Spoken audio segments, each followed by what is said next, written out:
Welcome to Wine Chats with Billi and Lyndsey. Oh, we're on. Hello. Hello. Welcome to the Nightly and Wine Chats podcast on the couch. Billy's forcing that happiness. We're in a bit of a morbid mood. So we're going to talk about a morbid topic. I know, we are. We're kind of going to talk about whether you are scared to die a little bit. So trigger warning, sorry for whatever happens here. There might be tears, I don't know. Can we drink first? I think we can. We need to start with that. And we shall. We're going to be a little bit fancy today. We're going to drink a Penfolds. I say fancy because every time Billy sees this, she thinks it's like a fancy water. Yeah, totally. Water? Oh, ew. God. Here we go. Gross. We need wine. And I picked a Shiraz because Billy likes a Shiraz. I right? actually don't like Shirazes, which is interesting that you'd think that. They're so strong for me. You like Shiraz. Well, it was either this or a Cab Sav. So I picked the Shiraz. I would prefer a Cab Sav. Cab Savs are stronger than a Shiraz. Really? Don't know. I don't know. 5 years we've been doing this. It's been over 260 episodes. Just saying. I always thought Shiraz was like the strongest.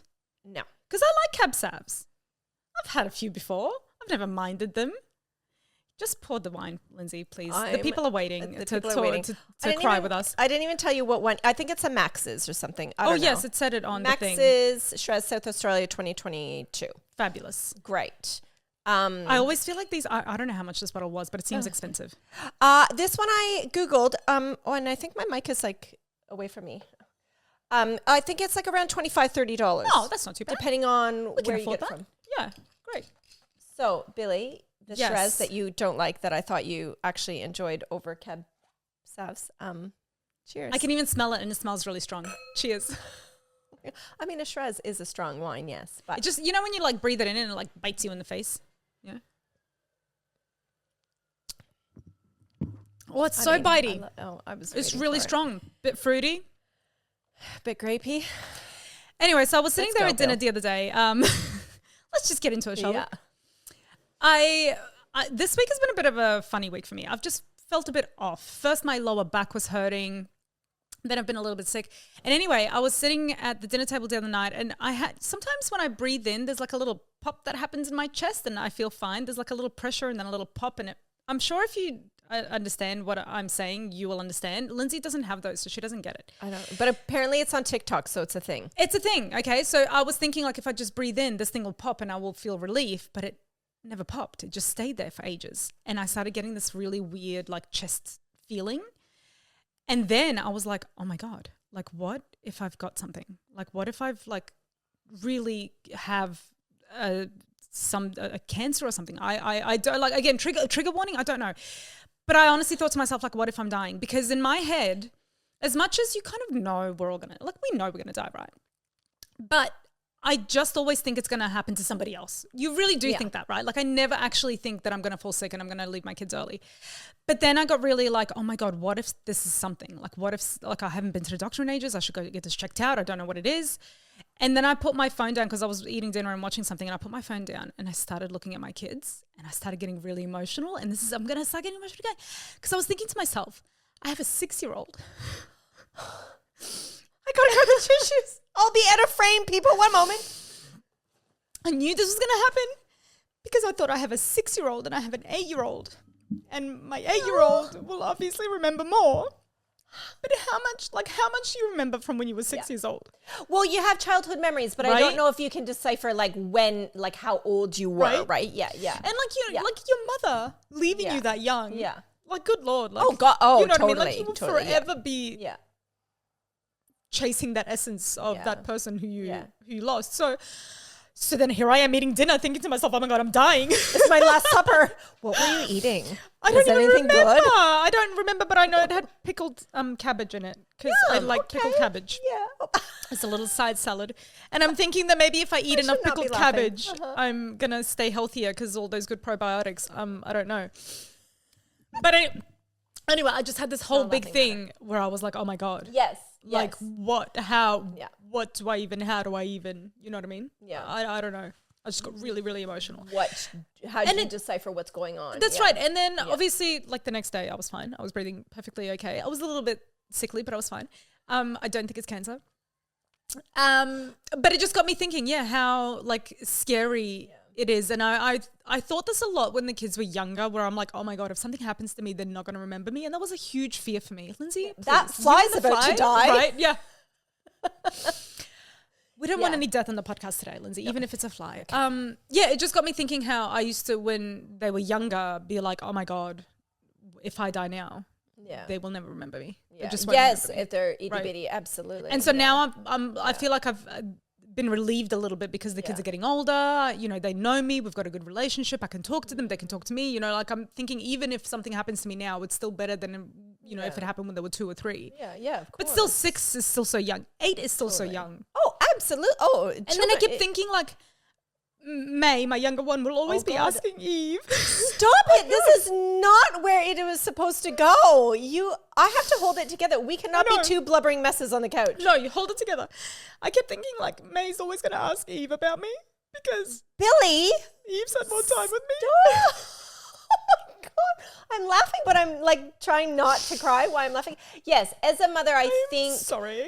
Don't be sorry. Talk. I'm going to talk. I think as moms, no offense to the dads out there, but I think we created these souls in our bodies, right? So the attachment and the worry about them living their lives without us. Now I'm going to cry. Jesus Christ, it's Billy. real. I'm not letting you choose the topics anymore. But there's such a void in a child. It doesn't matter how old the child is. Yep. Such a void in that child's life when they lose their mother. Yeah. I'm 45. If I'm not even going to say the words because I'll burst out. I was going to say, don't even bring our mothers into this, right? No, I'm not going to because we can only have one blubbering mess on the couch at a time. It doesn't matter how old you are. And I even know my mom, she lost her mom when she was younger than me, and it's been decades, and my mom still feels that void.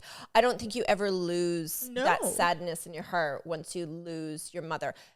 Obviously, there's sadness when you lose your father as well. I'm not trying to downplay that. Of course. But I just think there's a different level of loss when you lose your mom. And being mums yourself to children, it's just a whole different level of like worry and sadness and dread. And like you think about like, I'll have a really bad headache for 2 days in a row. I'm probably just ovulating, I don't know, or perimenopause, but in my head, literally you think I'm like, well, I've got a brain tumor. Why do I have such excruciating headache for 2 days? And of course, if I didn't have kids, I wouldn't care. Like I'm not scared of death. I have a very, I think, healthy understanding that we will all die, and that's okay. That's part.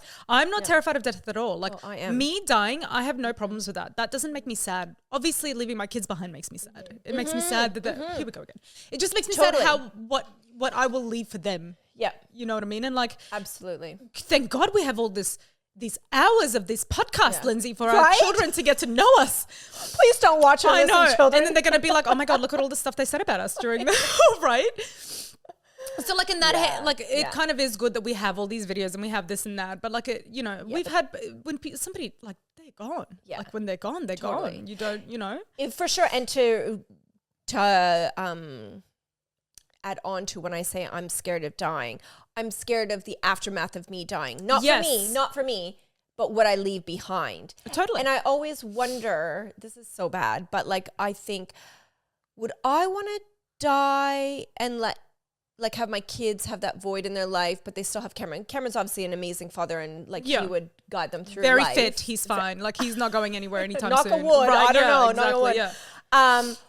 Or would I want to stay alive? But I don't think I would be able to deal with losing Cameron. Oh God, I don't know. Seriously, you know what I mean? So often I pray in this, not to God, but to just in general to life. I'm one of those, like, I'll wake up in the morning and be like, thank you for this, thank you for that, thank you for this. I pray and hope that my children and I all live to our 90s. And I say that to myself all the time. I don't care. I just want them to be happy, healthy, and dead in their 90s. Yeah. So they just get to experience the whole life. Totally. And same for me, you know what I mean? And like, obviously we're like healthy people and all that sort of stuff, but I could get hit by a bus. That doesn't matter. It could happen in a second. And so often I'll watch a TV show and a main character will die. And I will be like, oh my God, look, they were so young and full of life, and then I get so stuck on it because I think, look at all the people they've left behind. It's exactly, you're right. Oh. It's not, it's not I don't care. I'll die. I won't even know. You know what I mean? I'll come back and haunt you. I hope you do, because this is the thing. Like it's who you're leaving behind. Like to think of like your sad little children crying in bed at night.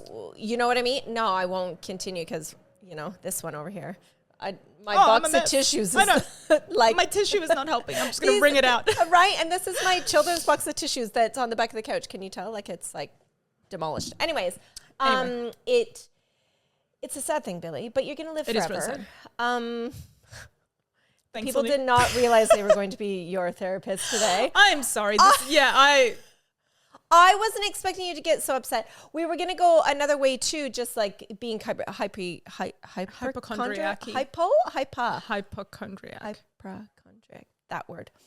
We ran out of time. We don't have time for that.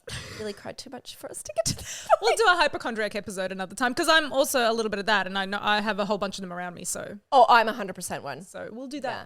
Maybe next time. In the meantime, drink up, dry up, and hit the button. Bye. Please come back next week. Yes, it will be a little bit happier next week, and hope we didn't make you cry too.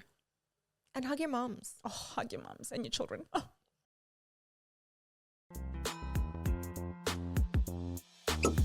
Thank you for joining us for this latest episode of Wine Chats podcast with Billi and Lyndsey.